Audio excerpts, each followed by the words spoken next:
ನಮಸ್ಕಾರ ಸ್ನೇಹಿತರೆ. ಭೀಮನ ಅಮಾವಾಸ್ಯೆ ದಿನವೇ ಅಪಾಯಕಾರಿ ಗ್ರಹಣ ಯೋಗ. ಕಟಕ ಸೇರಿ ಈ 3 ರಾಶಿಗಳಿಗೆ ಕಾದಿದೆ ಆಪತ್ತು. ಸ್ವಲ್ಪ ಜೋಪಾನ. ಹೌದು, 2026ರ 2ನೇ ಸೂರ್ಯಗ್ರಹಣವು ಆಗಸ್ಟ್ 12ರಂದು ಭೀಮನ ಅಮಾವಾಸ್ಯೆಯನ್ನು ಸಂಭವಿಸಲಿದೆ. ವೈದಿಕ ಜ್ಯೋತಿಷ್ಯದ ಪ್ರಕಾರ ಈ ಸಂದರ್ಭದಲ್ಲಿ ಸೂರ್ಯ, ಚಂದ್ರ ಮತ್ತು ರಾಹುವಿನ ಸಂಯೋಗದಿಂದ ಗ್ರಹಣ ಯೋಗ ರೂಪುಗೊಳ್ಳುತ್ತದೆ. ಇದರ ಪರಿಣಾಮವಾಗಿ ಕೆಲವು ರಾಶಿಗಳಿಗೆ ಮಾನಸಿಕ ಒತ್ತಡ, ಆರ್ಥಿಕ ನಷ್ಟ, ವೃತ್ತಿ ಜೀವನದಲ್ಲಿ ಅಡೆತಡೆಗಳು ಹಾಗೂ ನಿರ್ಧಾರ ತೆಗೆದುಕೊಳ್ಳುವಲ್ಲಿ ಗೊಂದಲ ಉಂಟಾಗುವ ಸಾಧ್ಯತೆ ಇದೆ. ಆದ್ದರಿಂದ ಈ ಅವಧಿಯಲ್ಲಿ ಹಣಕಾಸು ಮತ್ತು ಪ್ರಮುಖ ನಿರ್ಧಾರಗಳ ವಿಚಾರಗಳಲ್ಲಿ ಹೆಚ್ಚಿನ ಎಚ್ಚರಿಕೆ ವಹಿಸುವುದು ಉತ್ತಮ. 2026ರ 2ನೇ ಸೂರ್ಯಗ್ರಹಣವು ಆಗಸ್ಟ್ 12ರಂದು ಭೀಮನ ಅಮಾವಾಸ್ಯೆಯಂದು ಸಂಭವಿಸಲಿದೆ. ವೈದಿಕ ಜ್ಯೋತಿಷ್ಯದ ಪ್ರಕಾರ ಈ ದಿನ ಸೂರ್ಯ, ಚಂದ್ರ ಮತ್ತು ರಾಹುವಿನ ಸಂಯೋಗದಿಂದ ಗ್ರಹಣ ಯೋಗ ರೂಪುಗೊಳ್ಳುತ್ತದೆ ಎಂದು ಪರಿಗಣಿಸಲಾಗುತ್ತದೆ. ಜ್ಯೋತಿಷ್ಯದಲ್ಲಿ ಗ್ರಹಣ ಯೋಗವನ್ನು ಸೂಕ್ಷ್ಮ ಮತ್ತು ಸವಾಲಿನ ಸಂಯೋಗವೆಂದು ಪರಿಗಣಿಸಲಾಗುತ್ತದೆ. ಇದರ ಪರಿಣಾಮವಾಗಿ ಮಾನಸಿಕ ಒತ್ತಡ, ನಿರ್ಧಾರ ತೆಗೆದುಕೊಳ್ಳುವಲ್ಲಿ ಗೊಂದಲ, ಹಠಾತ್ ಆರ್ಥಿಕ ನಷ್ಟ ಹಾಗೂ ನಡೆಯುತ್ತಿರುವ ಕೆಲಸಗಳಲ್ಲಿ ಅಡೆತಡೆಗಳು ಉಂಟಾಗುವ ಸಾಧ್ಯತೆ ಇದೆ. ಜ್ಯೋತಿಷ್ಯ ಲೆಕ್ಕಾಚಾರಗಳ ಪ್ರಕಾರ ಸೂರ್ಯ ಅಥವಾ ಚಂದ್ರನು ರಾಹು ಅಥವಾ ಕೇತುವಿನೊಂದಿಗೆ ಸಂಯೋಗ ಹೊಂದಿದಾಗ ಗ್ರಹಣ ಯೋಗ ಉಂಟಾಗುತ್ತದೆ ಎಂದು ಪರಿಗಣಿಸಲಾಗುತ್ತದೆ. ಈ ಯೋಗವು ವ್ಯಕ್ತಿಯ ಆತ್ಮವಿಶ್ವಾಸ, ಆರೋಗ್ಯ ಮತ್ತು ನಿರ್ಧಾರ ತೆಗೆದುಕೊಳ್ಳುವ ಸಾಮರ್ಥ್ಯದ ಮೇಲೆ ಪರಿಣಾಮ ಬೀರುತ್ತದೆ ಎಂಬ ನಂಬಿಕೆ ಇದೆ. 2026ರ ಸೂರ್ಯಗ್ರಹಣವು ಕರ್ಕಾಟಕ ರಾಶಿ ಮತ್ತು ಆಶ್ಲೇಷ ನಕ್ಷತ್ರದಲ್ಲಿ ಸಂಭವಿಸುವುದರಿಂದ ಇದರ ಪ್ರಭಾವವು ಕೆಲವು ರಾಶಿಯವರಿಗೆ ಹೆಚ್ಚು ಕಂಡುಬರಬಹುದು ಎಂದು ಜ್ಯೋತಿಷ್ಯದಲ್ಲಿ ಹೇಳಲಾಗುತ್ತದೆ. ಈ ಅವಧಿಯಲ್ಲಿ ಅಂತಹ ರಾಶಿಯವರು ಪ್ರಮುಖ ನಿರ್ಧಾರಗಳನ್ನು ತೆಗೆದುಕೊಳ್ಳುವಾಗ ಹಾಗೂ ಹಣಕಾಸಿನ ವಿಚಾರಗಳಲ್ಲಿ ಹೆಚ್ಚಿನ ಎಚ್ಚರಿಕೆ ವಹಿಸುವುದು ಉತ್ತಮ.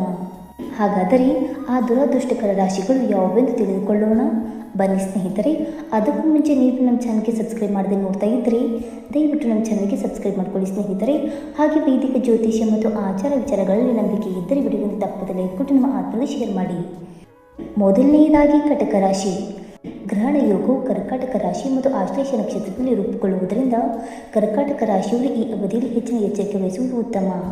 ಮಾನಸಿಕ ಒತ್ತಡ, ಗೊಂದಲ ಅಥವಾ ಕಾರಣವಿಲ್ಲದ ಆತಂಕ ಕಾಡುವ ಸಾಧ್ಯತೆ ಇದೆ. ಯಾವುದೇ ನಿರ್ಧಾರವನ್ನು ಆತುರದಲ್ಲಿ ತೆಗೆದುಕೊಳ್ಳದೆ ಶಾಂತವಾಗಿ ಯೋಚಿಸಿ ಮುಂದುವರಿಯಿರಿ. ತಪ್ಪು ತಿಳುವಳಿಕೆಯಿಂದ ದಾಂಪತ್ಯ ಜೀವನ ಅಥವಾ ಪ್ರೇಮ ಸಂಬಂಧಗಳಲ್ಲಿ ಮನಸ್ತಾಪ ಉಂಟಾಗಬಹುದು. ಆದ್ದರಿಂದ ಸಂಗಾತಿಯೊಂದಿಗೆ ಮುಕ್ತವಾಗಿ ಮಾತನಾಡಿ. ಅನಗತ್ಯ ವಾದಗಳನ್ನು ತಪ್ಪಿಸಿ. ಹಣಕಾಸಿನ ವಿಚಾರದಲ್ಲಿ ನಿರ್ಧಾರಗಳನ್ನು ಆತುರದಿಂದ ತೆಗೆದುಕೊಳ್ಳಬೇಡಿ. ಸಾಧ್ಯವಾದಷ್ಟು ದೂರ ಪ್ರಯಾಣವನ್ನು ಮುಂದೂಡುವುದು ಉತ್ತಮ. ಎರಡನೆಯದಾಗಿ ಸಿಂಹರಾಶಿ. ಸಿಂಹರಾಶಿ ಅಧಿಪತಿ ಸೂರ್ಯನಾಗಿರುವುದರಿಂದ ಈ ಗ್ರಹಣ ಯುಗದ ಪ್ರಭಾವವು ವೃತ್ತಿ ಮತ್ತು ಗೌರವದ ಮೇಲೆ ಕಂಡುಬರುವ ಸಾಧ್ಯತೆ ಇದೆ. ಕೆಲಸದ ಸ್ಥಳದಲ್ಲಿ ಸಹೋದ್ಯೋಗಿಗಳು ಅಥವಾ ಮೇಲಧಿಕಾರಿಗಳೊಂದಿಗೆ ಭಿನ್ನಾಭಿಪ್ರಾಯಗಳು ಉಂಟಾಗಬಹುದು.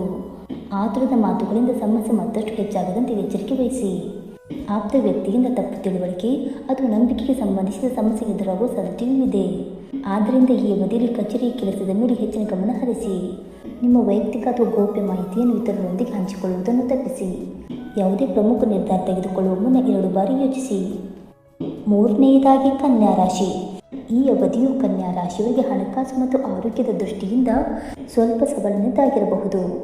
ನಡೆಯುತ್ತಿರುವ ಕೆಲಸಗಳಲ್ಲಿ ಅನಿರೀಕ್ಷಿತ ಅಡೆತಡೆಗಳು ಉಂಟಾಗುವ ಸಾಧ್ಯತೆ ಇದೆ. ಹೂಡಿಕೆಗಳಲ್ಲಿ ಎಚ್ಚರಿಕೆ ವಹಿಸದಿದ್ದರೆ ಆರ್ಥಿಕ ನಷ್ಟ ಉಂಟಾಗಬಹುದು. ಆರೋಗ್ಯದ ವಿಚಾರದಲ್ಲಿಯೂ ನಿರ್ಲಕ್ಷ್ಯ ಮಾಡದಿರುವುದು ಉತ್ತಮ. ಈ ಅವಧಿಯಲ್ಲಿ ಯಾವುದೇ ದಾಖಲೆ ಅಥವಾ ಒಪ್ಪಂದಕ್ಕೆ ಸಹಿ ಹಾಕುವ ಮುನ್ನ ಸಂಪೂರ್ಣವಾಗಿ ಓದಿ ಪರಿಶೀಲಿಸಿ. ಆತುರದಲ್ಲಿ ಯಾವುದೇ ಹಣಕಾಸಿನ ನಿರ್ಧಾರ ತೆಗೆದುಕೊಳ್ಳಬೇಡಿ. ವಾಹನ ಚಾಲಿಸುವಾಗ ಹೆಚ್ಚಿನ ಎಚ್ಚರಿಕೆ ವಹಿಸಿ ಮತ್ತು ಪ್ರಯಾಣದ ಸಂದರ್ಭದಲ್ಲಿ ಸುರಕ್ಷತೆಗೆ ಆದ್ಯತೆ ನೀಡಿ. ಗ್ರಹಣದ ದುಷ್ಪರಿಣಾಮಗಳನ್ನು ಕಡಿಮೆ ಮಾಡಲು ಸರಳ ಪರಿಹಾರಗಳು. ಜ್ಯೋತಿಷ್ಯ ನಂಬಿಕೆಗಳ ಪ್ರಕಾರ ಗ್ರಹಣದ ಅವಧಿಯಲ್ಲಿ ಕೆಲವು ಸರಳ ಧಾರ್ಮಿಕ ಪರಿಹಾರಗಳನ್ನು ಪಾಲಿಸುವುದರಿಂದ ನಕಾರಾತ್ಮಕ ಪರಿಣಾಮಗಳನ್ನು ಕಡಿಮೆ ಮಾಡಬಹುದು ಎಂದು ಪರಿಗಣಿಸಲಾಗುತ್ತದೆ. ಆದಿತ್ಯ ಹೃದಯ ಸೂತ್ರ ಪಠಣ ಗ್ರಹಣದ ದಿನ ಹಾಗೂ ನಂತರ ಸೂರ್ಯ ದೇವರನ್ನು ಭಕ್ತಿಯಿಂದ ಆರಾಧಿಸಿ.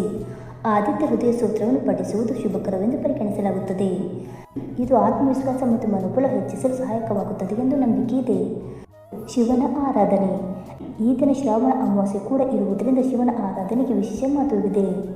ಓಂ ನಮಃ ಶಿವಾಯ ಜಪಿಸುವುದರ ಜೊತೆಗೆ ಮಹಾಮೃತ್ಯುಂಜಯ ಮಂತ್ರವನ್ನು ಪಠಿಸಬಹುದು. ಇದರಿಂದ ರಾಹು ಮತ್ತು ಗ್ರಹಣದ ನಕಾರಾತ್ಮಕ ಪ್ರಭಾವ ಕಡಿಮೆಯಾಗುತ್ತದೆ ಎಂಬ ಜ್ಯೋತಿಷ್ಯ ನಂಬಿಕೆ ಇದೆ. 3. ದಾನ ಮಾಡುವುದು. ಗ್ರಹಣದ ನಂತರ ಅಗತ್ಯವಿರುವವರಿಗೆ ಹೆಸರು ಬೇಳೆ, ಬೆಲ್ಲ, ಕೆಂಪು ಬಟ್ಟೆ ಅಥವಾ ತಾಮ್ರದ ಪಾತ್ರೆ ಮುಂತಾದ ವಸ್ತುಗಳನ್ನು ದಾನ ಮಾಡುವುದು ಶುಭಕರವೆಂದು ಪರಿಗಣಿಸಲಾಗುತ್ತದೆ. ಸಾಧ್ಯವಾದಷ್ಟು ನಿಮ್ಮ ಸಾಮರ್ಥ್ಯಕ್ಕೆ ಅನುಗುಣವಾಗಿ ದಾನ ಮಾಡುವುದರಿಂದ ಮನಸ್ಸಿಗೆ ನೆಮ್ಮದಿ ಸಿಗಬಹುದು. ಸ್ನೇಹಿತರೆ, ಈ ಮಾಹಿತಿ ನಿಮಗೆ ಇಷ್ಟವಾಗಿದ್ದರೆ ವಿಡಿಯೋವನ್ನು ಲೈಕ್ ಮಾಡಿ, ಶೇರ್ ಮಾಡಿ. ಹಾಗೆ ನಿಮ್ಮ ಅನಿಸಿಕೆ ಮತ್ತು ಅಭಿಪ್ರಾಯವನ್ನು ತಪ್ಪದೆ ಕಮೆಂಟ್ ಮೂಲಕ ತಿಳಿಸಿ ಸ್ನೇಹಿತರೆ. ವಿಡಿಯೋ ನೋಡಿದ್ದಕ್ಕಾಗಿ ಧನ್ಯವಾದಗಳು. Thank you so much.